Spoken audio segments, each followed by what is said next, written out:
पिछले वीडियो में हमने देखा था विद्युत चुंबकीय तरंगें। विद्युत चुंबकीय तरंगें कैसे उत्पन्न होती हैं, उनके क्या क्या गुण थे, इन चीज़ों के बारे में हमने डिस्कस किया था। आज के इस वीडियो में हम चर्चा करेंगे विद्युत चुंबकीय स्पेक्ट्रम, यानी स्पेक्ट्रम क्या होता है, इनके क्या गुणधर्म होते हैं, इनके उपयोग क्या होता है और इनकी खोज किसने की थी। ये टॉपिक जो है न केवल आपके बोर्ड एग्जाम के लिए इम्पोर्टेंट है, बल्कि आप अगर नीट जेई या का भी तैयारी कर किसी भी प्रकार का कंपटीशन एग्जाम का तैयारी कर रहे हैं तो उसके लिए भी ये बहुत महत्वपूर्ण हो जाता है, क्योंकि हर साल चाहे ये बोर्ड हो चाहे नीट या जेई हो, हर साल यहाँ से एक क्वेश्चन आना कन्फर्म है। तो चलिए बात करते हैं विद्युत चुंबकीय स्पेक्ट्रम क्या होता है, कैसे और किस प्रकार से उसको हम समझ सकते हैं। तो देखिए, स्पेक्ट्रम मतलब होता है एक ग्रुप। ठीक है, स्पेक्ट्रम मतलब क्या होता है, एक ग्रुप, एक श्रृंखला होता है। देखो, हमने पढ़ा था कि जब किसी त्वरित आवेश को लिया जाता है तो त्वरित आवेश क्या करता है, विद्युत चुंबकीय तरंग उत्पन्न करती है। ये तरंग जो है उसकी आवृत्ति क्या होती है, उसकी आवृत्ति उस आवेश की आवृत्ति के बराबर होगा, यानी वो त्वरित आवेश जिस आवृत्ति से दोलन कर रहा होता है उसी आवृत्ति से विद्युत चुंबकीय तरंग उत्पन्न होगा। और चूंकि हम उस आवेश को तो अलग अलग आवृत्ति पे दोलन करवा सकते हैं, वो हमारे ऊपर डिपेंड करता है, अलग अलग करवा सकते हैं। इसका मतलब हम यहाँ अलग अलग आवृत्ति का विद्युत चुंबकीय तरंग उत्पन्न कर सकते हैं, यानी अलग अलग तरंग दैर्ध्य का। तो यानी इसका मतलब यहाँ पे बहुत सारे, यानी एक रेंज में एक मिनिमम आवृत्ति से लेकर एक मैक्सिमम आवृत्ति तक की विद्युत चुंबकीय तरंगें उत्पन्न हो सकती हैं। तो जब हम इन अलग अलग आवृत्तियों के विद्युत चुंबकीय तरंगों को एक क्रम में व्यवस्थित कर देते हैं, या तो हम घटते क्रम में या बढ़ते क्रम में, यानी आवृत्ति को छोटे से लेकर के बड़े में या तरंग दैर्ध्य को छोटे से लेकर के बड़े में किसी एक क्रम में जमा दें, तो उसको हम कहते हैं स्पेक्ट्रम। तो स्पेक्ट्रम बेसिकली क्या है, स्पेक्ट्रम है आपका, जैसे ही हम लोगों का विद्युत चुंबकीय तरंग है, इसमें हमने क्या किया है, इन तरंगों को इनकी आवृत्ति के, ये उल्टा है, आवृत्ति के घटते क्रम में व्यवस्थित कर दिया है। जैसे इसमें क्या है, घटते क्रम में ही व्यवस्थित है। ठीक है, तो एक निश्चित क्रम हो ना, तो जब हम इसके एक निश्चित क्रम में इनको व्यवस्थित कर देते हैं तो हमको एक श्रृंखला मिलती है। इस श्रृंखला को हम क्या कहते हैं, विद्युत चुंबकीय स्पेक्ट्रम। तो विद्युत चुंबकीय स्पेक्ट्रम क्या हो गया, जब हम विद्युत चुंबकीय तरंगों को आवृत्ति या फिर तरंग दैर्ध्य के क्रम में व्यवस्थित करते हैं तो जो श्रृंखला हमको प्राप्त होगा वही क्या कहलाएगा, विद्युत चुंबकीय स्पेक्ट्रम, चाहे घटते क्रम में लिखें या चाहे बढ़ते क्रम में लिखें। अब बात करते हैं इन्हें कैसे याद रखें। क्वेश्चन यहाँ बहुत पूछता है कि घटते क्रम में कैसे लिखेंगे, बढ़ते क्रम में कैसे लिखें, इनका क्रम कैसे याद रखें, ये सबसे ज्यादा इंपॉर्टेंट होता है। ये पूछा जाता है कि किसका तरंग दैर्ध्य सबसे ज्यादा होगा, किसका कम होगा, किसकी आवृत्ति सबसे ज्यादा होगी, किसकी आवृत्ति सबसे कम होगी, यानी तरंग दैर्ध्य का क्रम और आवृत्ति का क्रम, ये दोनों चीजें पूछता है। तो इसे हम कैसे याद रखें, ठीक है, तो इसके लिए एक ट्रिक है, देखो कैसे याद रखें। तो एक ट्रिक मैंने बनाया है इसका सीक्वेंस याद रखने का, वो क्या है, आवृत्ति का क्रम। ये आवृत्ति का क्या है, बढ़ता हुआ क्रम है, बढ़ता क्रम, आवृत्ति के बढ़ते क्रम में,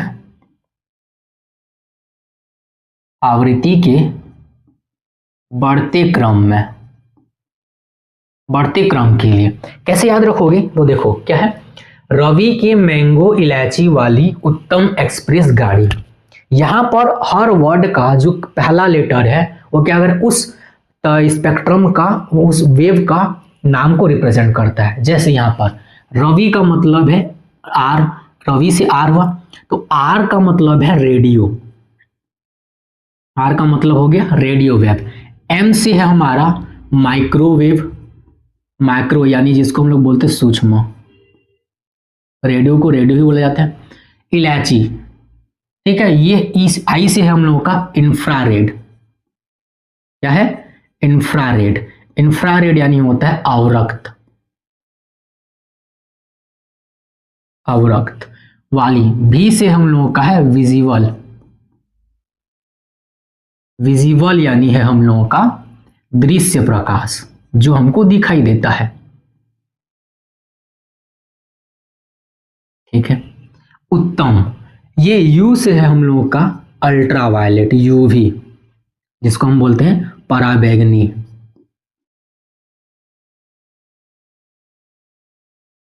ठीक है। एक्स से है एक्स रे और जी से है गामा रे, गामा किरण।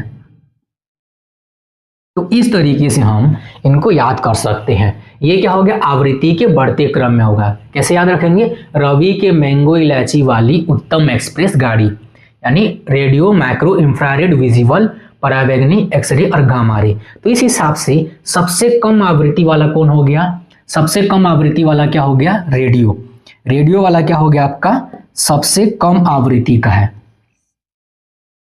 ठीक है, इसकी आवृत्ति क्या हो गई, सबसे कम। और सबसे ज्यादा आवृत्ति किसकी होगी, गामा रे। तो गामा रे की आवृत्ति क्या होगी, हाई होगी। क्लियर है। ठीक है, एक और तरीका है, एक और फार्मूला है याद रखने का। देखो वो तरीका क्या है, डायरेक्ट अगर ये तो ऐसे हो गया, अगर आप डायरेक्ट नाम से याद रखना चाहें तो नाम से भी एक तरीका बनाया हूं। देखो उसको कैसे याद कर सकते हैं। क्या है, ये है ऐसे radio micro, radio micro infra जब विजिबल हुए, विजिबल हुए तब, ठीक है, अल्ट्रा, अल्ट्रा एक्सरे गामा हो गए, गमा गए, गामा हो गए। तो इसमें डायरेक्ट नाम है, या तो ऐसे याद रख लो या ऐसे याद रख लो। ठीक है, तो ये क्रम हो गया। अब देखो आवृत्ति का क्रम मैंने बता दिया बढ़ते हुए क्रम में। तो सबसे कम आवृत्ति किसकी होती है, आपका रेडियो वेव का। सबसे ज्यादा आवृत्ति किसकी होती है, गामा रे का। ये आवृत्ति का क्रम है। तो तरंग दैर्घ्य का क्रम क्या होगा, तरंग दैर्घ्य जो होता है वो आवृत्ति का जस्ट क्या होता है, उल्टा होता है। तो अगर मैं तरंग दैर्घ्य का क्रम बनाना चाहूं, अगर मैं यहां तरंग दैर्घ्य का क्रम बनाना चाहूं तो क्या बनेगा, देखो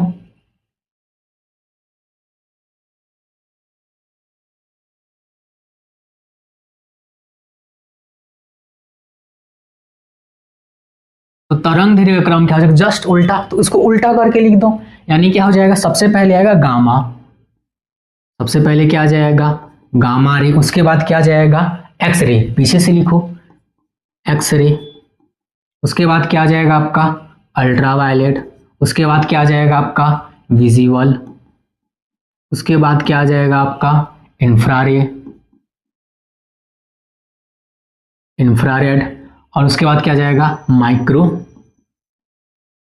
और लास्ट में आ जाएगा रेडियो। ठीक है, तुम्हें दोनों याद नहीं रखना है, सिर्फ एक ही वैल्यू याद रखना है। या तो आवृत्ति याद रखो या फिर तरंग दैर्घ्य, दोनों याद रखने से कंफ्यूजन पैदा होगा। किसी एक को याद रखो, उसका उल्टा कर देना है। तो इसके अकॉर्डिंग सबसे ज्यादा तरंग दैर्घ्य किसका होता है, सबसे ज्यादा तरंग दैर्घ्य होता है रेडियो का। तो रेडियो का जो तरंग दैर्घ्य है वो क्या है, मैक्सिमम है भाई। और गामा रे का तरंग दैर्घ्य क्या है, मिनिमम है। ठीक है, गामा रे का तरंग दैर्घ्य क्या है, मिनिमम है। ठीक है, इसमें मैं कुछ और डिटेल बता रहा हूं, जानकारी जो पूछा जाता है। ठीक है, आवृत्ति और तरंग दैर्घ्य हो गया। इसमें और क्या जानकारी पूछता है, देखो ऊर्जा का क्रम। अगर मैं तुम्हें बोलूं ऊर्जा का क्रम, तो ऊर्जा का बढ़ते क्रम कैसे लिखोगे, देखो ऊर्जा क्या होता है, ऊर्जा होता है E = H न्यू, यानी जिसकी आवृत्ति ज्यादा होगी उसकी ऊर्जा क्या होगी, ज्यादा। बात समझ में आ गया, आवृत्ति जिसकी ज्यादा होगी उसकी ऊर्जा भी क्या होगी, ज्यादा होगी। ठीक है, तो इसका मतलब ऊर्जा का क्रम मतलब क्या हो गया, यानी आवृत्ति का क्रम। तो आवृत्ति का क्रम लिख लो भाई। तो आवृत्ति का क्रम हमने बताया ट्रिक, यहीं से याद रखेंगे। इसका मतलब सबसे ज्यादा ऊर्जा किसके पास है, रेडियो वेव क्या है, उसकी आवृत्ति कम है, इसका मतलब इसकी ऊर्जा कम है। और गामा की आवृत्ति सबसे ज्यादा है, मतलब गामा की ऊर्जा सबसे ज्यादा है। यानी अगर मैं यहां बताऊं तो गामा की जो ऊर्जा होगी, ठीक है, गामा की ऊर्जा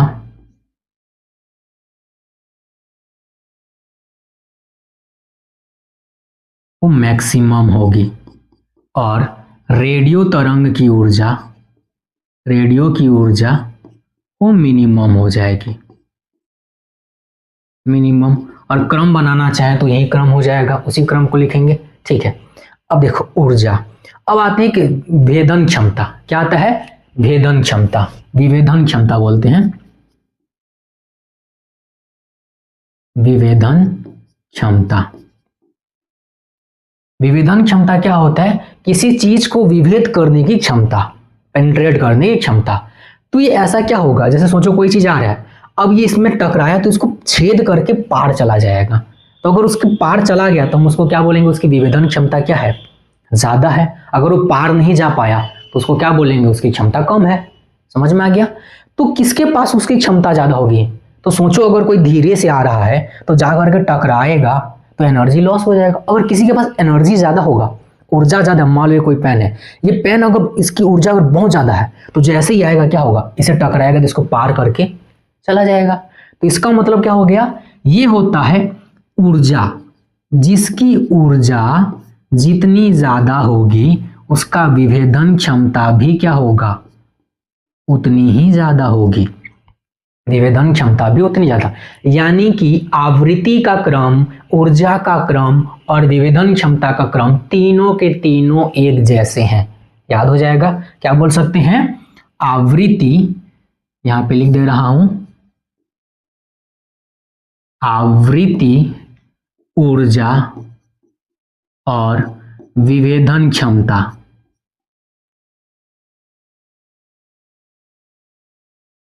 का क्रम समान होता है।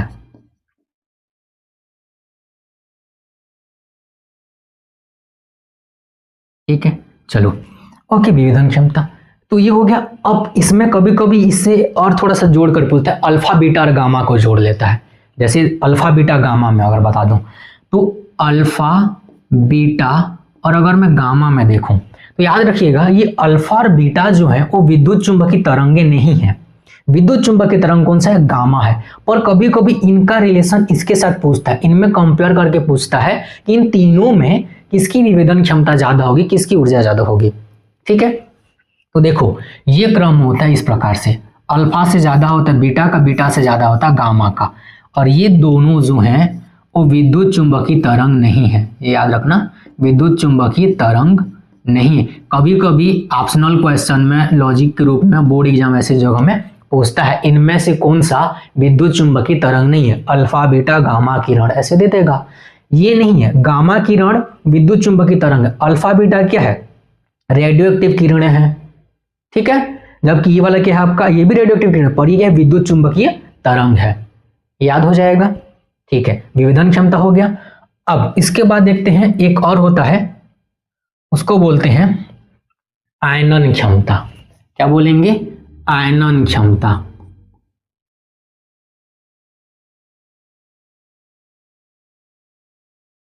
आयनन क्षमता।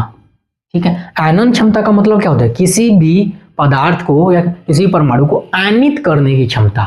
ठीक है, अगर मान लो कोई चीज जैसे किरण है, अगर वो किरण किसी चीज से टकरा रहा है तो उसको क्या कर रहा है? जैसे वायु है, वायु के माध्यम से आ रहा है तो वायु को क्या कर देगा? आयनित कर देगा। अगर वो आयनित करने का गुण है उसमें तो हम बोलेंगे वो उसकी आयनन क्षमता ज्यादा है। क्लियर है? तो आयनन क्षमता किसका ज्यादा होता है? तो ये उल्टा होता है, याद रखना। आयनन क्षमता जो है, इसको याद रखने का क्या है? ऊर्जा का उल्टा क्रम, ऊर्जा का उल्टा क्रम।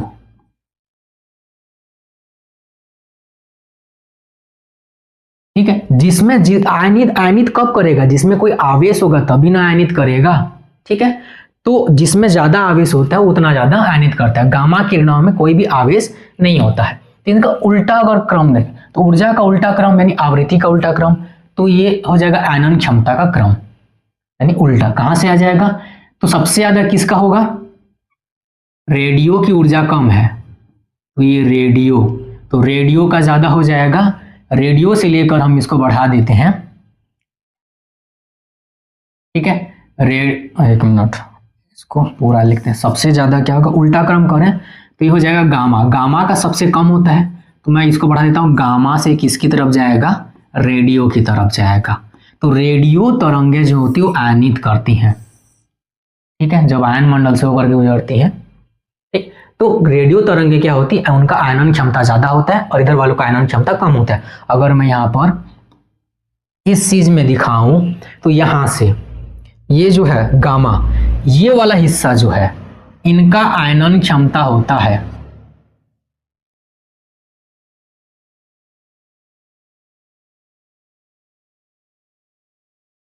रुको मैं उल्टा बता रहा हूं, इनका आयनन क्षमता होता है, ठीक है ना, आयनन क्षमता इनका होता है और इनका नहीं होता है, इनका कम होता है, इधर कोई यहाँ नहीं होता है, ये याद रखना। मैंने क्या बताया, उल्टा बताया था, ऊर्जा का उल्टा। तो ऊर्जा का क्रम कौन सा है, ऊर्जा का क्रम है भाई रेडियो से गामा की तरफ, गामा का ऊर्जा ज्यादा मतलब गामा का आयनन क्षमता कम होगा, तो ये होगा ना, उल्टा बताया था, ठीक है। ओके, आयनन क्षमता हो गया। तो इन तीनों में अगर रिलेशन पूछा जाए, जैसे कि अल्फा, बीटा और गामा में, तो गामा की ऊर्जा सबसे ज्यादा है, इसीलिए इसकी आयनन क्षमता सबसे कम, इससे ज्यादा ये। इसका रीजन क्या है, रीजन है इनमें आवेश। अल्फा क्या होता है, अल्फा क्या होता है, इसमें +2 चार्ज होता है, बीटा में क्या होता है +1 या -1, ये बेसिकली क्या है, बीटा इलेक्ट्रॉन ही है, इलेक्ट्रॉन है पॉजिट्रॉन, तो इसलिए क्या हो जाएगा इसमें +1 या -1, और इसमें कोई भी चार्ज नहीं होता, कल ही बताया था। ये विद्युत चुंबकीय तरंग, ये विद्युत चुंबकीय तरंग नहीं है, तो इसीलिए इसमें सबसे कम होता है। ओके, यहां तक हम लोग समझ में आ गया, ये क्रम वगैरह देख लिए, आवृत्ति का क्रम याद हो गया, उसके लिए मैंने ट्रिक बताया। तरंग दैर्घ्य का क्या होगा, जस्ट उल्टा। क्या क्या चीजें पूछेंगी, आवृत्ति का क्रम, तरंग दैर्घ्य के क्रम में लिखने के लिए विभेदन क्षमता, आयनन ऊर्जा, ठीक है, ये 3-4 चीजें पूछती हैं। अब सवाल ये है कि इनका जो परास है, ठीक है, ये हमने कहा कि इनका तरंग दैर्घ्य यहां से बढ़ते हुए जा रहा है या आवृत्ति बढ़ते हुए जा रहा है, तो इनकी आवृत्ति का रेंज कितना होता है, यानी एक जैसे मैं गामा तरंग बोल रहा हूं या रेडियो तरंग बोल रहा हूं, तो उनकी आवृत्ति कितनी होगी। तो ये सबको याद रखने के लिए क्या करना पड़ेगा, देखो हमने लिखा यहां पर, इसको कैसे याद रखेंगे, यहां पे बता रहा हूं। यहां पर हमने लिखा रेडियो, ठीक है, फिर क्या है माइक्रो, उसके बाद इंफ्रा, उसके बाद विजिबल, उसके बाद क्या बताया अल्ट्रा, फिर एक्सरे, और उसके बाद क्या हो गया आपका गामा, ठीक है। ये आवृत्ति का क्रम। आवृत्ति को याद रखने के लिए आपको बाकी चीजें याद नहीं रखना, आपको पावर याद रखना है, न्यूमेरिकल वगैरह सॉल्व करना है या कोई ऑप्शनल क्वेश्चन सॉल्व करना है, तो उसके लिए हमको पावर, हर एक का फ्रीक्वेंसी एग्जैक्टली याद नहीं कर सकते, याद कर सकते हैं तो अच्छी बात है, लेकिन अगर याद नहीं कर सकते तो हम उसका पावर याद रखेंगे। तो पावर याद रखने का तरीका मैं बता रहा हूँ, रेडियो का जो होगा ना, मैं 10 की पावर लिख रहा हूँ, 10 की पावर 0 से लेकर के 10 की पावर 11, यानी पावर से स्टार्ट करेंगे। तो पावर को याद रखने का क्या बताइए, 11, यानी 0 से 11, मैं पावर को सीधा लिख रहा हूँ, 0 से 11, फिर 13, फिर 14, फिर 14, फिर सीधा ये 15, 15 से 17, 17 से 20, फिर 20 से आगे। इस तरीके से इसको याद रखेंगे। अगर ऐसा याद करें तो हमको ये सारा चीज याद हो जाएगा। क्या चीज कहा मैंने, देखो पावर कितना, रेडियो का कितना पावर होगा 0 से लेकर 11, यानी 10 की घात 11 तक, फिर मैक्रो का 10 की घात 13 तक, फिर इंफ्रा का 14 तक होता है, विजिबल का भी 14 होता है, पर विजिबल का 14 होता है, इन 14, तो इन दोनों में अंतर क्या है भाई, इन दोनों में अंतर क्या है, तो देखो यहां स्पेसिफिकली लिख दे रहा हूं मैं। यहां पर अगर देखें तो इंफ्रा का होता है 4 × 10 की घात 14, ये होता है 4 × 10 की घात 14 से लेकर के 7.5 × 10 की घात 14, तो ये वाला वैल्यू है, तो अंतर ही आया। पावर इसमें भी 14, इसमें भी 14, पर ये यहाँ से इतना 7.5 तक होता है, पावर सेम है, बस ये वाला वैल्यू थोड़ा सा अलग हो जाता है। उसके बाद ये 14 से 15 नहीं है, फिर उसके विजिबल हो गया आपका, विजिबल। अल्ट्रा कितना होता है, अल्ट्रा आपका होता है 15, यानी पावर कितना 15 से लेकर के 17 तक को याद रखेंगे।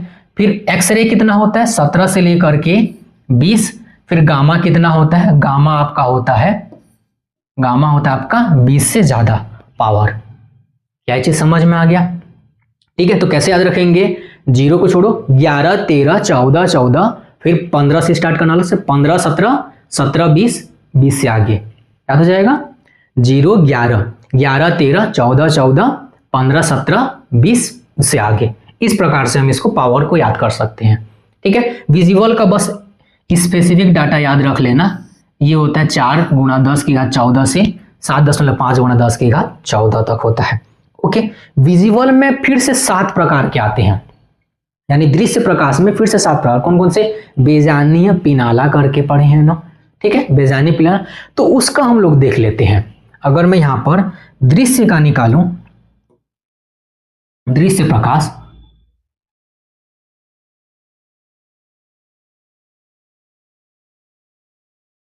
ठीक है, तो दृश्य प्रकाश क्या होता है? बेजानीय, पिनाला भाई, बेजानीय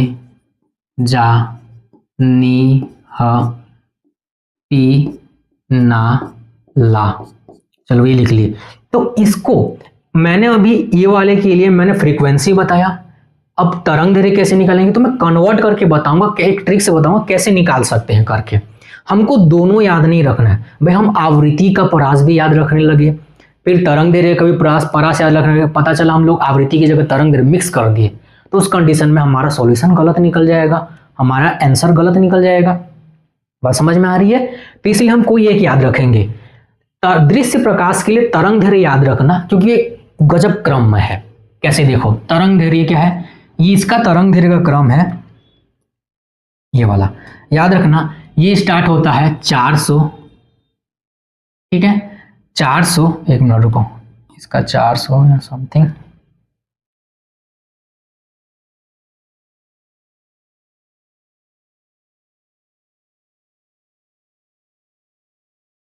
रुको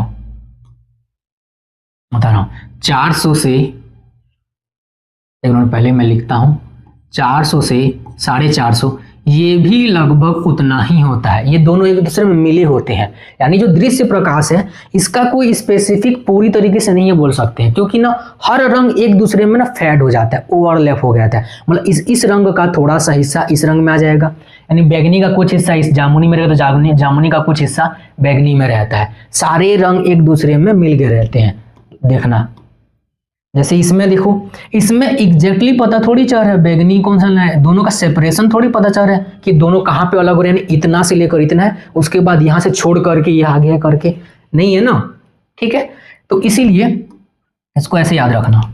ये भी 400 है, फिर होता है 450 से 500, 500 से 550, 550 से 600, 600 से 650, 650 और 650 से 700। ये वाला जो है ना एनसीईआरटी में लिखा हुआ है, एग्जैक्टली ऐसे ही लिखा हुआ है। ठीक है, तो मैंने इसी को बताया। ये क्या होता है? नैनोमीटर में है भाई, ये सब क्या है? नैनोमीटर। नैनोमीटर का मतलब क्या होता है? नैनो मतलब 9, तो ऐसे याद रखना 10⁻⁻⁹। तो जब आप दृश्य प्रकाश का आपको कभी आवृत्ति वगैरह उतना नहीं पूछेगा, आपको पूछेगा तरंग दैर्घ्य इसका किस हिसाब से होता है। तो कैसे याद रखेंगे? ये स्टार्ट होता है 400 से लेकर के 700 तक, 400 नैनोमीटर से लेकर के 700 नैनोमीटर तक इसका आवृत्ति का तरंग दैर्घ्य का परास होता है। क्लियर है? और इसमें आवृत्ति याद रखना है। और विजुअल के लिए, विजुअल का आवृत्ति तो यहां से लेकर है, अलग अलग के लिए देखना है तो हम लोग तरंग दैर्घ्य याद कर लेंगे। क्लियर है ना? ठीक, अब हम बात करते हैं, अगर हमको आवृत्ति दिया है तो तरंग दैर्घ्य कैसे निकालेंगे? तरंग दैर्घ्य दिया है तो आवृत्ति, आप तो बोल रहे हो कि भाई एक ही चीज याद रखना है, तो दूसरा कैसे बनाएंगे? तो हम उसको कन्वर्ट करेंगे। क्वेश्चन यहां से कैसे आता है, बोर्ड एग्जाम के लिए कैसे आता है? आपको एक आवृत्ति का परास दिया होगा, यानी उस तरंग दैर्घ्य के बारे में कुछ एक जानकारी दिया होगा। जैसे उदाहरण के लिए बोल रहा हूं, एक तरंग है जिसका उपयोग हम लोग थर्मल सेंसिंग में करते हैं और उसका आवृत्ति इस प्रकार से है। अब मान लो आपने, या फिर मैंने कहा कि तरंग दैर्घ्य बोल दिया, तरंग दैर्घ्य 10 की घात 12, 13 ऐसे सब कुछ है मैंने कहा। ठीक है, अब बताओ कि ये जो तरंग दैर्घ्य मैंने बताया वो कौन सा तरंग का है। अब आपने तो पढ़ा है, आवृत्ति याद किया है, क्वेश्चन में दे दिया तरंग दे दिया, तो कोई बात नहीं, हम इसको क्या करेंगे? चेंज कर लेंगे।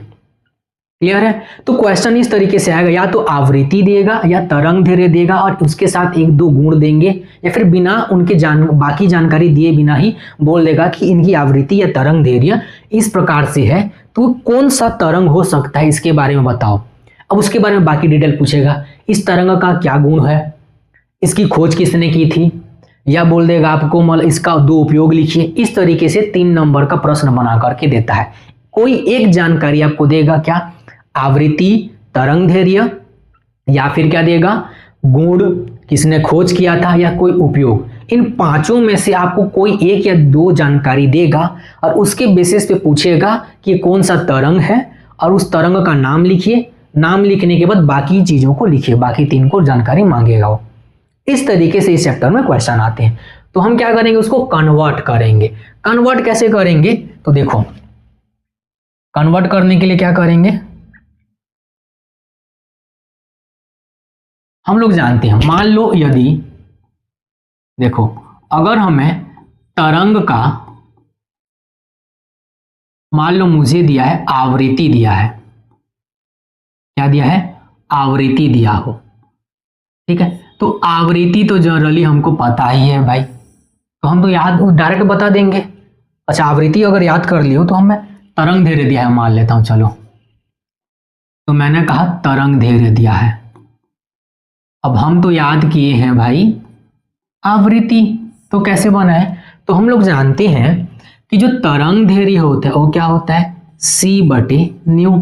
तरंग दैर्घ्य क्या होता है, आवृत्ति प्रकाश की चाल, c माने क्या होता है, प्रकाश की चाल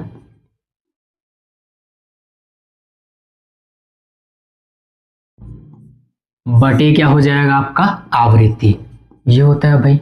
ओके, प्रकाश की चाल कितनी होती है, प्रकाश की चाल होती है 3 × 10⁸ बटे क्या हो जाएगा आवृत्ति। हमको पावर मैच करना है, बाकी से हमको कोई लेना देना नहीं है, ठीक है, पावर देखना है। देखो इसको जब मैं ऊपर ले जाऊंगा तो आवृत्ति जो होगा वो भी तो 10 की पावर में ही दिया रहेगा, और ये आवृत्ति ज्यादातर आपका, देखो आवृत्ति का मैंने बताया, कोई भी आवृत्ति जो है वो 10 की पावर में पॉजिटिव में है। किसी का भी पावर को नेगेटिव लिखा हो क्या, क्यों नहीं, आवृत्ति नेगेटिव नहीं होता है, क्यों नहीं होता, आवृत्ति क्या है, 1 सेकेंड में कितना कंपोनेंट करेगा, तो कुछ नहीं करेगा तो 0 है, माइनस में थोड़ी होगा, नहीं हो सकता ना। तो आवृत्ति हमेशा क्या आएगी, धनात्मक, उसका पावर धनात्मक होगा, ठीक है। तो इसका मतलब यहाँ पे इसको ऊपर ले जाएंगे तो इसका 10⁻⁴ कुछ ना कुछ तो होगा। चलो मान लो मैं इसको लिखता 10 की पावर कुछ, तो पावर पहले इसमें पॉजिटिव है, ऊपर जाएगा तो क्या हो जाएगा नेगेटिव, मान लो ए मतलब कुछ भी उसका पावर हो सकता है, ठीक है। तो इसका मतलब क्या हो गया, इस 8 को हम क्या कर रहे हैं, इस 8 में से इसके पावर को हम क्या कर रहे हैं, घटा दे रहे हैं साइन के साथ, क्लियर है। तो हमें क्या करना है, जब आपको तरंग दैर्घ्य दिया है और आपको तरंग दैर्घ्य आपको आवृत्ति निकालना है, अच्छा ये तो आवृत्ति निकालना था ना, सॉरी हमको आवृत्ति निकालना था, क्योंकि हमें चाहिए तरंग दैर्घ्य, आवृत्ति हम याद किए हैं ना, तो आवृत्ति के लिए हम लोग लिख लेते हैं, आवृत्ति के लिए लिख लेंगे, तरंग दैर्घ्य को नीचे लिख लो, ठीक है। तरंग दैर्घ्य ज्यादातर क्या आएगा, नेगेटिव भी आएगा पॉजिटिव भी हो सकता है, ठीक है, नेगेटिव पॉजिटिव दोनों होगा। तो जो भी वैल्यू होगा जब इसको सॉल्व करोगे तो क्या आ जाएगा, 10 की पावर में मान लो कुछ आया, तो हमें क्या करना है, इस पावर को घटा देना है, 8 में से पावर को घटा देंगे, जो भी पावर नेगेटिव में तो नेगेटिव के साथ घटाना है, क्योंकि ऋण है ऊपर जाएगा तो धन हो जाएगा, अगर धन में तो ऊपर जाएगा तो ऋण, तो चिन्ह सहित घटाना है। तो करना क्या है, 8 माइनस पावर के लिए हमको क्या करना है, 8 में से 8 माइनस किसका पावर को घटाएंगे, लैम्डा का पावर, जो भी होगा उसको चिन्ह सहित घटा देंगे तो हमको उसका किसका पावर मिल जाएगा, आवृत्ति का पावर मिल जाएगा। पावर पता चल गया तो हमको अंदाजा लग जाएगा कि ये जो है वो किस प्रकार का है करके तरंग। उदाहरण के लिए कुछ एग्जांपल लेते हैं। मान लो मैंने कहा किसी का तरंग दैर्घ्य है जैसे नैनोमीटर, मैंने कहा 7.5 गुणा, ठीक है, इसको मैं ऐसे लिख देता हूं 7.5 गुणा क्या निकालना, तरंग दैर्घ्य ना, ओके, तरंग दैर्घ्य दिया है, मैं मान लेता हूं ऐसे दिया है 750 नैनोमीटर, ठीक है। उदाहरण के लिए मैं कह रहा हूं क्या, 750 नैनोमीटर। 750 नैनोमीटर का मतलब क्या हो जाएगा, 750 नैनो का मतलब क्या हुआ 10⁻⁻⁹। ठीक है, इसको एक और कम कर दें तो कितना आ जाएगा 7 5 गुणा 10 की घात कितना आ जाएगा ऋण 8। ठीक है, चलो अब इधर को अभी रहने दो, इस पावर को थोड़ा सा देखते हैं। 10 की घात ऋण 8। तो आवृत्ति निकालने के लिए क्या करेंगे, मैंने कहा था आवृत्ति निकालने के लिए इसको चेंज करो, तो चेंज करें कितना आ जाएगा, देखो 8 की पावर में मैंने घटाना है कहा, तो घटाना है तो माइनस, फिर माइनस तो क्या आ जाएगा प्लस, तो कितना आ गया 16। तो पावर 16 है, पर मैंने कहा था जब नैनोमीटर वाला ये वाला 400 से 700 वाला जब रहेगा ना तो किसका रहता है, उस क्या बोलते हैं आपका, ये आ गया, रुको ये आ गया आवृत्ति का। अगर देखें तो 10⁻75 इंटू 10⁻16, या इसको मैं लिख सकता हूं 0.75 इंटू 10⁻40 इस तरीके से। तो ये कितना आ जाएगा आपका, कौन से रेंज में आ गया 14 वाला पावर, ये आपका आ जाएगा दृश्य प्रकाश के रेंज में आ जाएगा। ठीक है, कुछ और बनाओगे तो इसी तरीके से हम लोग और बना सकते हैं। जैसे एक आध एग्जांपल और देखते हैं। मान लो किसी का पावर है लैम्डा बराबर दिया है, किसी का तरंग दैर्घ्य हम लोग मान लेते हैं 10⁻⁻6 दिया है। ठीक है, या इसको मैं ले लेता हूं 6 नहीं, रुको कुछ दूसरा लेता हूं,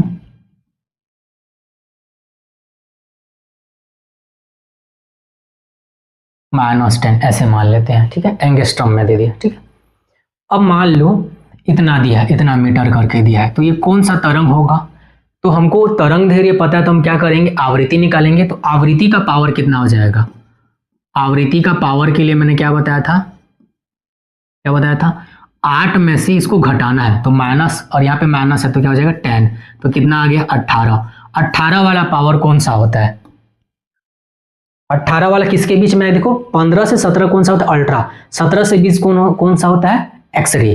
तो पावर आवृत्ति का पावर कितना होगा 17 से 20 के बीच में है, तो ये कौन सा हो गया एक्सरे। तो हमको जो फार्म दिया गया है वो कौन सा हो जाएगा एक्सरे, यानी पावर कितना आ गया हम लोगों का 10⁻18, तो कौन सा हो जाएगा एक्सरे हो जाएगा। ठीक है, इस तरीके से हम लोग सॉल्व करेंगे, बन जाएगा। अगर हम आवृत्ति याद रखे हैं तो हम लोग तरंग दैर्घ्य कर दिया होगा तो उसको आवृत्ति में कन्वर्ट कर लेंगे, कोई भी एक याद रखेंगे दूसरे को हम लोग कन्वर्ट करेंगे। अगर आप तरंग दैर्घ्य याद रखे हो तो आवृत्ति को तरंग दैर्घ्य में कन्वर्ट कर लेना, बन जाएगा। ठीक है, ये हो गया तरंग दैर्घ्य और आवृत्ति का कन्वर्जन, याद रखने का तरीका, उनका परास। ठीक, इसके बाद हम लोग देखते हैं क्या खोजकर्ता, क्या देखेंगे खोजकर्ता, किसने खोजा था। ठीक है, ये भी पूछता है बोर्ड एग्जाम के लिए सीजी बोर्ड में। ठीक है, सबसे ज्यादा पूछा जाता है कि कौन से तरंग को किसने खोजा था, या बोल देगा इसको इसने खोजा था तो बाकी गुण बताइए। ठीक है, तो अलग अलग प्रकार से पूछेगा। तो खोजकर्ता के लिए भी एक ट्रिक है, देखो क्या ट्रिक है, ये इस चीज को आप याद रख लेना। इस ट्रिक में क्या है कि मैंने डायरेक्ट नाम को इस्तेमाल किया है, न कि मैंने हाफ वर्ड। जैसे उस वाले में क्या किया था रवि के मैंगो इलायची वाला, तो रवि तो कोई साइंटिस्ट नहीं है, तो उसका पहला लेटर तो हमको याद रखना पड़ता आर माने रेडियो। इसमें मैंने क्या किया है हर एक का वर्ड सीधा सीधा नाम ले लिया है, नाम लेकर के थोड़ा सा लंबा बनाया है। देखो हालांकि हम लोग जब शुरू से याद करते हैं ना तो तुरंत याद हो जाता है, पर लंबे समय के लिए जब याद करेंगे तो हम लोग उसमें भूल जाएंगे। मैंने कह दिया रेडियो को, मान लो मैंने कहा हेनरी है, या किसी ने कहा था ये क्या बोल गया आपका रेडियो, जैसे मार्कोनी। ठीक है, तो अभी याद कर लिया हमने, मार्कोनी ने याद किया था करके, लेकिन बाद में हम क्या करेंगे भूल जाएंगे। तो इसके लिए मैंने एक तरीका बताया है। क्या तरीका है, देखो ये याद रखना है। हेनरी के गांव में माइक्रोहर्ज ने रिटर के अल्ट्रा टीवी पर न्यूटन के विजन से मार्कोनी, ठीक है ये है मार्कोनी के, ठीक है मार्कोनी के रेडियो सेंटर पर हर्शेल के अवरक्त से रोंट की एक्सरे कराते देखा, रोंट को एक्सरे कराते देखा। अब इसका अर्थ से मतलब नहीं है भाई, हम तो एक ट्रिक बना रहे हैं, इसका कोई अर्थ नहीं, वाक्य नहीं है, उसका मतलब नहीं है। ठीक है, बस हमको याद रखना है ऐसे। क्या हेनरी के गांव में माइक्रोहर्ज ने रिटर के अल्ट्रा टीवी पर न्यूटन के विजन से मार्कोनी के रेडियो सेंटर पर हर्शेल के अवरक्त से रोंट को एक्सरे कराते देखा। ठीक है, ओके। अब इसका क्या मतलब, हर एक वर्ड में मैंने नाम लिख दिया। देखो हेनरी, हेनरी क्या है, साइंटिस्ट। ये है हेनरी बेकरल, गामा। ठीक है, हेनरी। ये क्या है आपका, हेनरी का मतलब है, इसका पूरा नाम है हेनरी बेकुरल। ठीक है, इसने किसको खोजा था, गांव, गांव से क्या है, गामा। तो किसने खोजा था, गामा किरण को, गामा किरण को। ठीक है, माइक्रो, माइक्रो हम लोगों का क्या है, एक माइक्रोवेव यानी सूक्ष्म तरंग। तो माइक्रोवेव को किसने खोजा था, माइक्रोवेव को किसने खोजा था यानी सूक्ष्म तरंग को, नाम क्या है, हर्ज, हर्ज ने खोजा था। फिर रिटर के अल्ट्रा, अल्ट्रा क्या है भाई, अल्ट्रावेव यानी यूवी। तो ये क्या हो गया, अल्ट्रावायलेट बोलते हैं ना, तो यूवी, अल्ट्रा माने क्या हो गया हम लोगों का यूवी। यूवी को किसने खोजा, रिटर के साथ जोड़ा ना, तो रिटर नाम है, तो ये क्या हो गया, रिटर। न्यूटन के विजन, भी माने विजिबल, विजन माने दृश्य, तो दृश्य प्रकाश को किसने खोजा, न्यूटन ने। दृश्य प्रकाश को किसने खोजा, न्यूटन ने भाई। ठीक है, उसके बाद देखो मार्कोनी के रेडियो, मार्कोनी एक नाम है, रेडियो, रेडियो तरंग को किसने खोजा, तो रेडियो तरंग को खोजा मार्कोनी ने, मार्कोनी ने। ओके, उसके बाद आते हैं हर्शेल के अवरक्त से, अवरक्त माने क्या होता है, इंफ्रारेड, इंफ्रारेड या जिसको हम लोग बोलते हैं अवरक्त। अवरक्त को किसने खोजा, हर्शेल, जिसका पूरा नाम है विलियम हर्शेल। ठीक है, उसके बाद क्या हो गया, एक्सरे, रोंट को एक्सरे कराते देखा, रोंट क्या, रोंटजन। तो एक्सरे की खोज की थी किसने, रोंटजन ने। तो इस तरीके से हम हर एक मतलब इलेक्ट्रोमैग्नेटिक स्पेक्ट्रम के हर वेव, हर तरंग को हम उसके खोजकर्ता के साथ इस प्रकार से याद कर सकते हैं, जिसमें मैंने डायरेक्ट नाम इस्तेमाल किया। अगर अलग अलग नाम याद करता तो हमको सोचना पड़ता था उस वर्ड से कौन सा नाम आएगा करके। अगर हमको नाम ही नहीं पता रहेगा तो हम उस वर्ड से नाम कैसे ढूंढेंगे। अगर मार्कोनी ही नहीं पता है तो एम से मार्कोनी होगा, अगर कैसे जानेंगे। ठीक है, इसलिए मैंने इस प्रकार का नाम याद रखा। क्लियर है, ये आपके लिए बहुत काम आएगा। इसके बाद देखते हैं विद्युत चुंबकीय तरंगों का जो उत्पत्ति हुआ था। ठीक है, उत्पत्ति कैसे हुआ था, हर तरंग का उत्पत्ति, ये भी पूछता है कि कैसे उसका उत्पत्ति हुआ। देखो हम लोग ये पढ़े हैं कि जो विद्युत चुंबकीय तरंग है, सबसे पहले मैक्सवेल ने बताया विद्युत चुंबकीय तरंग क्या होता है, वो त्वरित आवेशों से उत्पन्न होता है। ठीक है, आवेश की त्वरित गति से उत्पन्न होता है बोला था। ठीक है, लेकिन हर वेग मतलब हर तरंग का उत्पत्ति का अलग अलग प्रकार है। मतलब किसी को कौन से डिवाइस से उत्पन्न किया गया, कहाँ से उत्पन्न किया गया, उसको भी याद रखना है। तो उसको याद रखने के लिए देखो कौन सा चीज कहाँ से याद होता है। देखो सबसे पहला हम लोग देखते हैं रेडियो तरंग। रेडियो तरंग जो होता है वो क्या होता है, त्वरित आवेश, यानी दिखाई दे रहा है त्वरित आवेश, एक चार्ज है जो एक्सीलरेट कर रहा है। ठीक है, एक्सीलरेट कर रहा है और वहां से क्या हो रहा है, उत्पन्न हो रहा है। या फिर क्या होगा, दोलित्र जो एलसी ऑसिलेशन, ये देखो एक ऐसी सोर्स है दोलित्र है, वहां से जो तरंग है उसको एंटीना के माध्यम से भेज रहे हैं, तो क्या हो गया आपका रेडियो तरंग निकलेगा।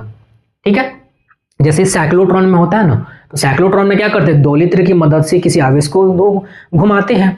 तो वैसे ही यहाँ पे त्वरित आवेश उत्पन्न होगा या फिर दोलित्र परिपथ से, ये याद रखना है। ये कौन सा हो गया, रेडियो तरंग। उसके बाद आते हैं क्या, माइक्रोवेव। माइक्रोवेव क्या है, माइक्रोवेव की उत्पत्ति होती है मैग्नेट्रॉन या क्लाइस्ट्रॉन से। क्या होता है, मैग्नेट्रॉन या क्लाइस्ट्रॉन। जैसे हम लोग साइक्लोट्रॉन पढ़े हैं, साइक्लोट्रॉन में क्या करते हैं, आवेशित कण को उसमें त्वरित गति करवाते हैं, उसकी ऊर्जा को लगातार बढ़ाते जाते हैं। पर साइक्लोट्रॉन में हम लोग इलेक्ट्रॉन को त्वरित नहीं करवा पाते हैं। ठीक है, इलेक्ट्रॉन को त्वरित नहीं करा पाते हैं। तो ये मैग्नेट्रॉन, क्लाइस्ट्रॉन, इन सब में क्या होता है, इलेक्ट्रॉन को हम लोग त्वरित कराते हैं। तो यहाँ से जो रेडिएशन निकल रहा है, इलेक्ट्रॉन रेडिएशन जिसको बोल रहे हैं, यही हम लोगों का क्या है, माइक्रोवेव है। तो माइक्रोवेव की उत्पत्ति कैसे होती है, मैग्नेट्रॉन या क्लाइस्ट्रॉन, यानी यहाँ से उत्पत्ति किया जाता है इस डिवाइस से। उसके बाद क्या आते हैं, ये क्या है,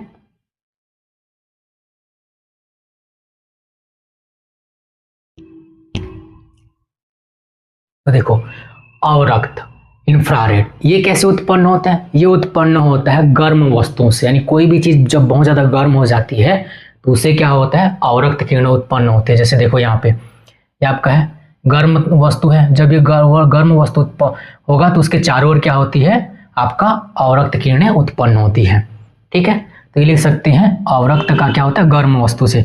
इसके बाद आते हैं यूवी लैंप, यानी कि आपका क्या है, अल्ट्रावायलेट, अल्ट्रावायलेट पराबैंगनी। ये कैसे उत्पन्न होता है, ये उत्पन्न होता है एक विशेष प्रकार का निर्वात ट्यूब होता है जिसको हम लोग यूवी ट्यूब बोल सकते हैं। ये क्वार्ट्ज का बना होता है। ठीक है, इसमें क्या होता है कि इलेक्ट्रॉन को जब हम लोग एक्साइटेड स्टेट में लेते हैं, तो जब इलेक्ट्रॉन एक्साइटेड यानी उत्तेजित अवस्था से जब वो नीचे ग्राउंड अवस्था में आ जाता है, तो उस स्थिति में वो क्या करता है, जो विद्युत चुंबकीय तरंगें उत्पन्न करता है वो किस रेंज का होता है, पराबैंगनी किरण के रेंज का होता है। तो कैसे होता है, एक्साइटेड स्टेट से लेकर के जब ग्राउंड स्टेट में आता है इलेक्ट्रॉन, तब उस स्थिति में होता है। इसके लिए क्या करते हैं, निर्वात ट्यूब में ही करते हैं। देखो यहाँ पे इसको एक्साइट किया जा रहा है, एक्साइट करने के बाद इसको वापस से जब अपने मूल अवस्था में आएगा तो उस स्थिति में क्या करता है, आपका पराबैंगनी किरणें उत्पन्न करेगा। साथ ही क्या होता है, सूर्य से भी हमको पराबैंगनी किरणें मिलती है, यानी सूर्य भी क्या है, पराबैंगनी किरणों का एक मुख्य स्रोत है। ठीक है, इसके बाद देखो क्या आते हैं, ये आपका क्या है, दृश्य प्रकाश। क्या है, दृश्य प्रकाश। तो दृश्य प्रकाश कैसे उत्पन्न होता है, दृश्य प्रकाश होता है उत्तेजित परमाणु से, यानी जब परमाणु को बहुत ज्यादा परमाणु को गर्म किया जाता है, गर्म बोलना चाहिए, किसी भी तरीके से उसको उत्तेजित किया जाए, तो जब परमाणु के इलेक्ट्रॉन उत्तेजित हो जाते हैं तो उत्तेजित अवस्था में चले जाएंगे। तो उत्तेजित अवस्था में जब जाते हैं तो वहां से जो विकिरण निकलता है वो क्या होता है, दृश्य प्रकाश के क्षेत्र का होता है। तो दृश्य प्रकाश होता है उत्तेजित परमाणुओं से, जैसे ये बल्ब का हो गया, इसमें बेसिकली क्या करें, फिलामेंट को गर्म कर रहे हैं, तो गर्म करने से उसके इलेक्ट्रॉन क्या हो रहे हैं, उत्तेजित हो जा रहे हैं। तो उत्तेजित होने से जो रेडिएशन निकल रहा है वो कैसा है, दृश्य प्रकाश का है। ठीक है, इसके बाद आते हैं हम लोगों का एक्सरे। क्या है, एक्सरे। ठीक है, एक्सरे। एक्सरे कैसे निकलता है, एक्सरे निकलता है जब इलेक्ट्रॉन को हम क्या करते हैं, इलेक्ट्रॉन को, यानी जो तीव्रगामी होता है, किसी भी इलेक्ट्रॉन को नहीं, तीव्रगामी इलेक्ट्रॉन को भारी धातु से, भारी धातु पर क्या करते हैं, बौछार करते हैं।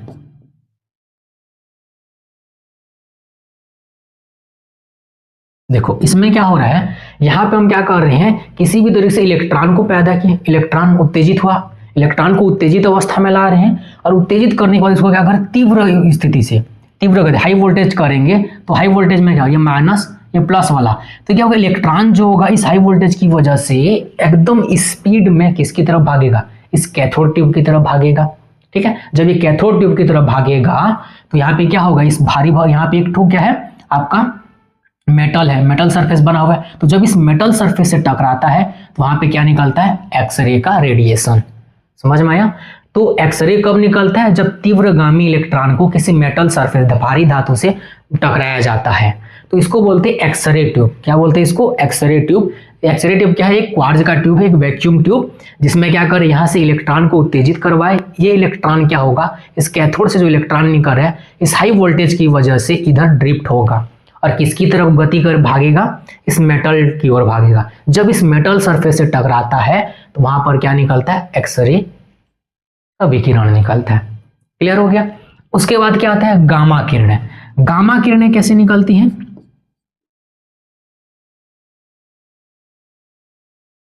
गामा किरणें, गामा किरणें जो होती है वो नाभिकीय अभिक्रियाओं से निकलती है। गामा किरणें कैसे निकलती हैं, नाभिकीय अभिक्रिया से निकलती है।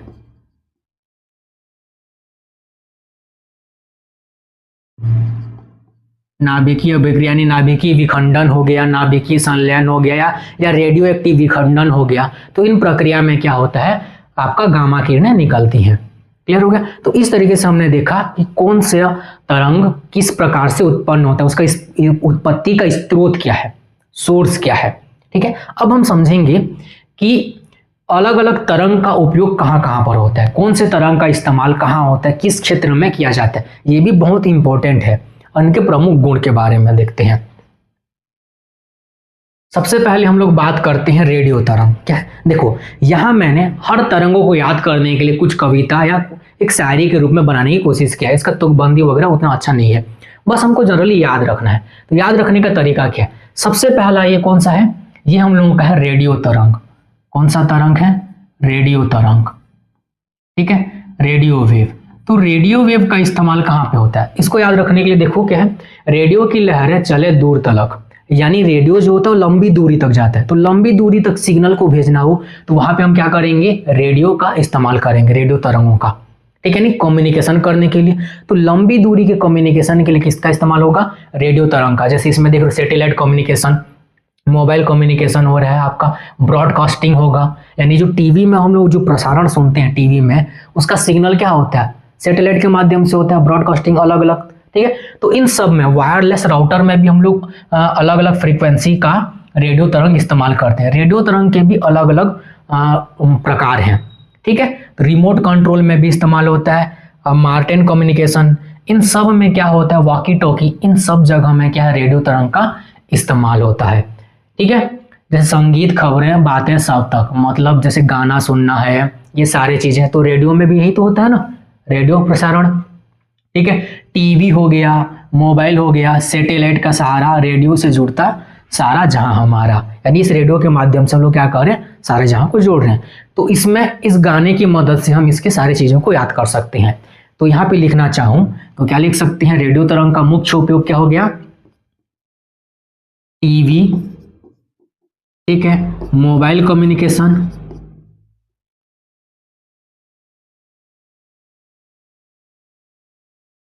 Mobile communication, satellite communication, satellite communication,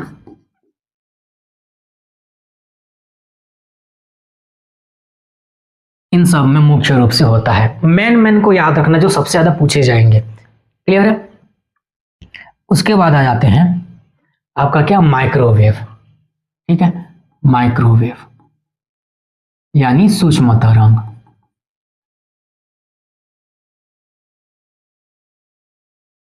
सूक्ष्म तरंग का सबसे अच्छा उपयोग कहाँ पे होता है, माइक्रोवेव ओवन में होता है। कहाँ पे होता है, माइक्रोवेव। छोटी लहरें बड़ी कमाल, खाना पकाए झटपट हाल। सबसे पहला तो उपयोग क्या हो गया, खाना पकाने में। खाना पकाने में किसका इस्तेमाल, माइक्रोवेव। आप देख पा रहे हो माइक्रोवेव ओवन में आजकल बनाते हैं ना, पेटीज वगैरह दुनियादारी, तो ये सब क्या है आपका, माइक्रोवेव ओवन। इसमें क्या होता है, माइक्रोवेव का इस्तेमाल किया जाता है, क्लियर है।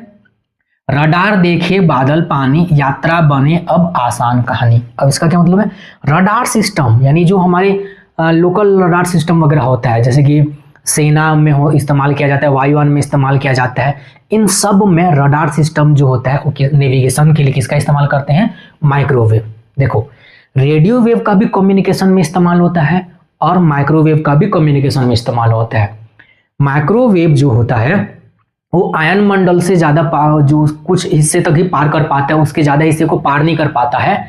इसलिए जब ऐसा होता है तो उसकी स्थिति में हम लोग सैटेलाइट कम्युनिकेशन करना चाहते हैं, तो उस स्थिति में लोग रेडियो वेव का इस्तेमाल करते हैं। तो माइक्रोवेव भी हम लोग कम्युनिकेशन के लिए इस्तेमाल करते हैं और रेडियो वेव भी कम्युनिकेशन के लिए इस्तेमाल करते हैं, दोनों ही होता है, याद रखिएगा, ठीक है। और इसका मुख्य उपयोग क्या है, माइक्रोवेव ओवन और दूसरा रडार सिस्टम। याद रखना, दो प्रमुख उपयोग क्या है, माइक्रोवेव ओवन यानी खाना बनाने में, ठीक है। दूसरा क्या आपका, रडार सिस्टम में भाई, नेविगेशन के लिए, यानी इसमें देखा जाता है। वाईफाई राउटर ये सब में होता है, मोबाइल कम्युनिकेशन में भी होता है, ठीक है। और दूसरा कम्युनिकेशन में भी होता है, मोबाइल कम्युनिकेशन बोल सकते हैं, संचार में, सैटेलाइट संचार में भी इस्तेमाल होता है, क्लियर हो गया। तो हमको मुख्य चीजें याद रखनी है। ये ज्यादा अच्छे से याद रख पाए इसके लिए मैंने हर चीज के लिए कुछ कहानी कविता बनाया है और एक उनके साथ एक विजुअल रिप्रेजेंटेशन के लिए डायग्राम का इस्तेमाल कर रहा हूं, ठीक है। अगला देखते हैं। इसके बाद क्या है आपका, इंफ्रारेड। यानी कि अवरक्त प्रकाश, ठीक है, अवरक्त किरणें।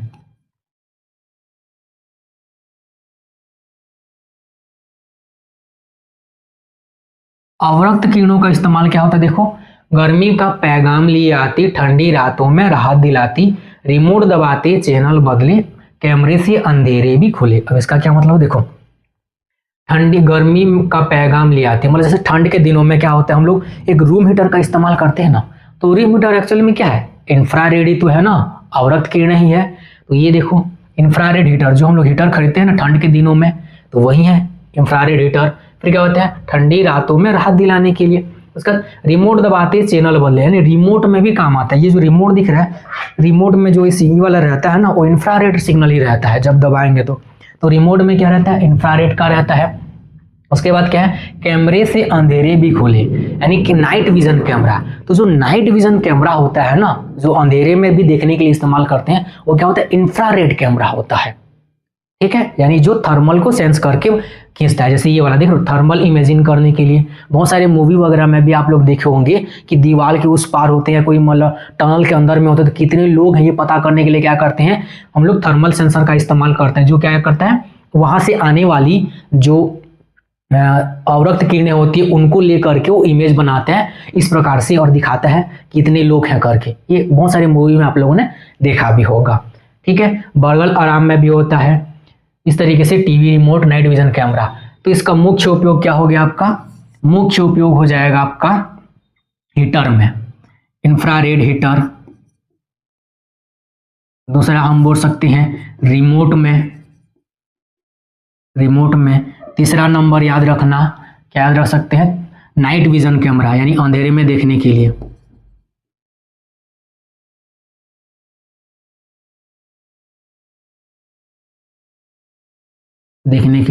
नाइट विजन कैमरा के रूप में इस्तेमाल करते हैं। और क्या होता है, थर्मल इमेजिन बनाने के लिए, थर्मल इमेज बनाने में। इस तरीके से ये अवरक्त किरणों का इस्तेमाल होता है। तो मुख्य रूप से जो मेन होता है उसको याद रखना है। उसके बाद आते हैं दृश्य प्रकाश। दृश्य प्रकाश को उतना नहीं पूछेगा।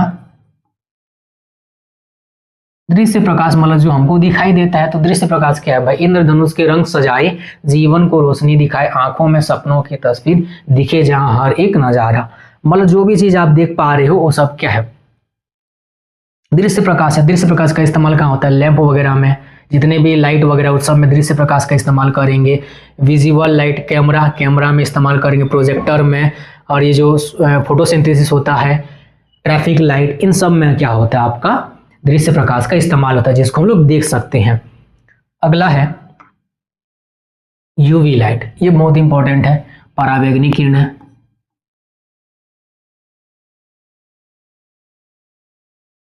परावैंगनी किरणें, ठीक है।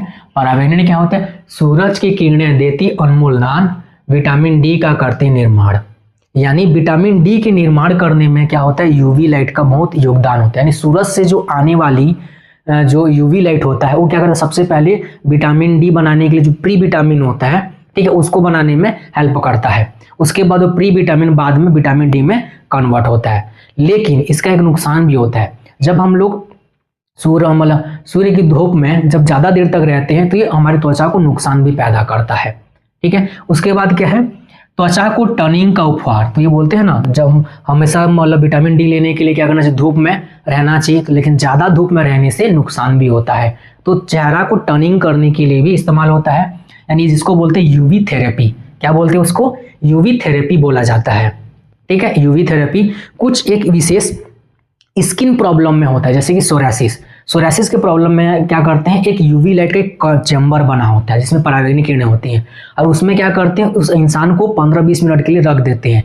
तो जब उस लाइट में रखते हैं ना, तो इसका स्किन में जो सोरासिस निकला रहता है उसके सेल्स धीरे धीरे खत्म होते हैं। तो यूवी थेरेपी करने के लिए, सोरासिस के ट्रीटमेंट में यूवी थेरेपी बहुत काम करता है। उसका इस्तेमाल वहाँ करते हैं जहाँ पर सूर्य की रोशनी ज़्यादा नहीं आती है, ऐसे देशों में यूवी थेरेपी किया जाता है, ठीक है। ये देख रहा होगा यूवी थेरेपी वगैरह। सरफेस को डिसइंफेक्शन करने के लिए भी किया जाता है। यूवी रखे सेहत का ख्याल, मारे कीटाणु लाई खुशबू। देखो कीटाणु वगैरह को भी मारने में इस्तेमाल करते हैं, डिसइंफेक्शन करने के लिए भी इस्तेमाल करेंगे। फिर क्या होगा, लैब वगैरह में भी इस्तेमाल करते हैं। उसके बाद क्या है, वाटर प्योर स्टरलाइजेशन, यानी पानी को शुद्ध करने में, आपने सुना होगा पानी को शुद्ध करने की बहुत सारी प्रक्रिया हैं, तो उनमें से एक प्रक्रिया क्या है, स्टरलाइजेशन प्रोसेस, जिसमें यूवी लाइट की मदद से हम क्या करते हैं, पानी को शुद्ध करते हैं, उसके अंदर के कीटाणु वगैरह को मारते हैं। तो मुख्य रूप से ये वाला है पानी शुद्ध करने वाला। आपका ये बोल सकते हैं विटामिन डी का प्रोडक्शन के लिए होता है, बाकी चीज़ों में फोरेंसिक वगैरह में, ये सब में होता है, लैब वगैरह में। क्लियर हो गया, तो ये याद रखना है। ठीक है, तो क्या लिख सकते हैं, विटामिन डी के निर्माण में, विटामिन डी के निर्माण में। दूसरा क्या है, जीवाणु मारने में, यानी कि पानी को शुद्ध करने में, पानी के शुद्धिकरण में। तीसरा क्या है, त्वचा के टोनिंग में, टर्निंग में। ये इस प्रकार से है। ठीक है, उसके बाद देखो आते हैं हम लोग एक्सरे। ठीक है, एक्सरे, एक्सरे तो कराने गए भी होंगे, कभी ना कभी हम लोग गए हैं किसी न किसी का करवाने, या देखे भी होंगे, ऐसे दिखाते हैं। ठीक है, मूवी वगैरह में भी दिखाएंगे, इस प्रकार से रख दे रहते हैं। तो एक्सरे क्या चीज़ है, देखो हड्डियों का राज दिखाए, अंदर का हर सच बताए। यानी जब हम लोग क्या होता है, देखो मैंने बताया था एक्सरे का पेनिट्रेटिंग पावर, यानी कि विभेदन क्षमता क्या होती है, बहुत ज़्यादा होती है। इसलिए क्या होता है, जब एक्सरे के सामने हम आते हैं तो एक्सरे जो है वो हमारे शरीर को पार कर जाता है। ठीक है, ऐसे पार कर जाता है। तो जहाँ पे हड्डियाँ होती हैं उन हड्डियों को पार नहीं कर पाता है। तो उस जगह पर जब हम लोग देखते हैं, पीछे में हम लोग लगाए रहेंगे, तो वहाँ पे क्या होगा, जिस जगह को पार नहीं कर पाता है ना, वहाँ पे उसका इमेज बन जाता है। जैसे ये देख रहे हो हड्डी, तो हड्डियों का राज बताने में, यानी हड्डियों के मेडिकल डायग्नोसिस करने में, मेडिकल के क्षेत्र में, तो पहला क्या ले सकते हैं भाई, मेडिकल क्षेत्र में, मेडिकल क्षेत्र में हड्डियों को लिए इस्तेमाल करते हैं। ठीक है, उसके बाद क्या करेंगे, हॉस्पिटल हो या एयरपोर्ट, एक्सरे हर जगह देता डेट। यानी आप देख पा रहे हैं, जैसे एयरपोर्ट होगा सिक्योरिटी में, ठीक है, जितने भी सिक्योरिटी सिस्टम होते हैं ना एयरपोर्ट में, लगेज वगैरह को चेक करने के लिए वहां पर क्या होता है, एक्सरे मशीन लगाए रहते हैं, यानी इमेज को सेंस करने के लिए। तो क्या होता है एयरपोर्ट में, ठीक है, एयरपोर्ट में सिक्योरिटी के लिए, यानी सुरक्षा के लिए, सुरक्षा के लिए इस्तेमाल किया जाता है। ठीक है, उसके बाद आप देख पा रहे होगे क्या होता है, डेंटल इमेज वगैरह, ये सब मतलब डायग्नोसिस करने के लिए मेडिकल में। उसके बाद आता है इंडस्ट्रियल इंस्पेक्शन करने के लिए। ठीक है, इसकी इंस्पेक्शन में भी होता है इस्तेमाल।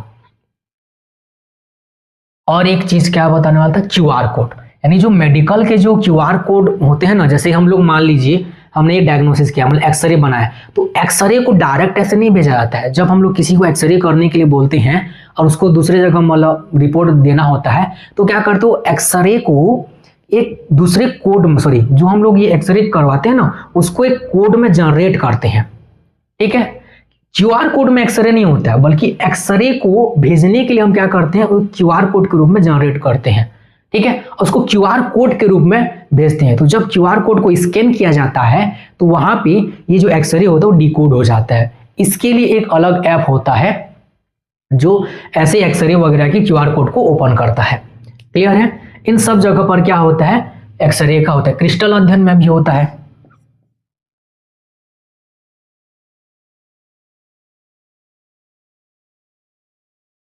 क्रिस्टल, यानी कि क्रिस्टल की संरचना का अध्ययन करने में भी एक्सरे का इस्तेमाल करते हैं कि उसका स्ट्रक्चर किस प्रकार से है। ठीक है, ये हो गया। इसके बाद देखो लास्ट है हम लोगों का गामा रे, गामा किरण। गामा किरण का इस्तेमाल क्या है, देखो आकाश से आती शक्ति अपार, कैंसर मिटाए जीवन संवारे, क्योंकि इसके पास सबसे ज्यादा एनर्जी होती है गामा रेस के पास। ठीक है, तो कैंसर के ट्रीटमेंट में सबसे इंपॉर्टेंट जो पूछा जाता है, मोस्ट इंपॉर्टेंट क्या है भाई, कैंसर के ट्रीटमेंट में, कैंसर के इलाज में हम लोग क्या करते हैं, गामा थेरेपी किया जाता है। ठीक है, कैंसर के इलाज में गामा थेरेपी, जीवन संवार। स्टरलाइज करे औजारों को, यानी जब हम लोग कोई ऑपरेशन करते हैं, ठीक है। ऑपरेशन होता है तो उनके जो औजार होते हैं उनको साफ करने के लिए हम लोग इस्तेमाल करते हैं इसको बोलते हैं स्टरलाइजेशन। ठीक है, औजार साफ करने में ये भी बहुत इंपॉर्टेंट है। औजारों से कीटाणु जीवाणु ये सबको हटाने के लिए क्या करते हैं, औजार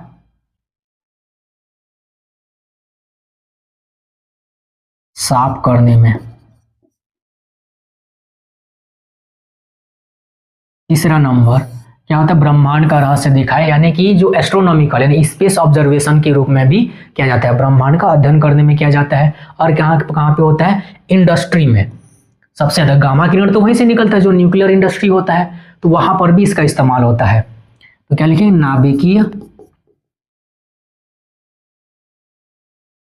नाभिकीय उद्योग में और क्या होगा, ब्रह्मांड का अध्ययन में।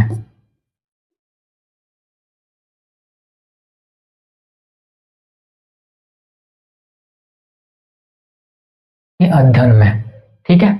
ये हो गया आपका गामा किरण का उपयोग। ठीक है, रेडियो और जैसे रेडियो एक्टिव पदार्थ होते हैं, ये भी होता है रेडियो एक्टिव पदार्थों को ट्रेस करने में। मतलब अगर किसी पदार्थ में रेडियो एक्टिव मतलब घटक उपस्थित है या नहीं है, उसकी जांच करना है तो हम क्या करते हैं, गामा किरण का इस्तेमाल करते हैं, क्योंकि गामा किरण भी क्या एक रेडियो एक्टिव तत्व ही है, रेडियो एक्टिव ही किरण है। तो इसलिए हम क्या करते हैं, रेडियो एक्टिव पदार्थों के पहचान करने में भी इस्तेमाल करते हैं। इसको भी लिखना, ये भी बहुत इंपॉर्टेंट है। रेडियो एक्टिव पदार्थों के पहचान में। तो ये था कुछ जितने भी हम लोगों के इलेक्ट्रोमैग्नेटिक स्पेक्ट्रम के वेव थे, उन सभी वेव के गुणधर्म कैसे याद रखें, प्रमुख गुणधर्म, उनका उपयोग मैंने बताया, साथ ही उनका खोजकर्ता का ट्रिक मैंने बताया, उत्पत्ति कैसे होती है, आवृत्ति कैसे याद रखें, आवृत्ति का क्रम, विभेदन क्षमता, ये सारी जानकारी हमने सीखा। नेक्स्ट वीडियो में हम लोग सीखेंगे यहाँ से जो न्यूमेरिकल क्वेश्चन आएंगे या किस प्रकार से क्वेश्चन आते हैं, कुछ पूरा प्रीवियस ईयर क्वेश्चन पेपर उठाएंगे, उनको कैसे सॉल्व करेंगे, ये सारी चीज़ें हम लोग डिस्कस करेंगे। तो आज के लिए बस इतना ही। Have a great day, thank you. Thank you for watching this video. If you enjoyed it, please hit the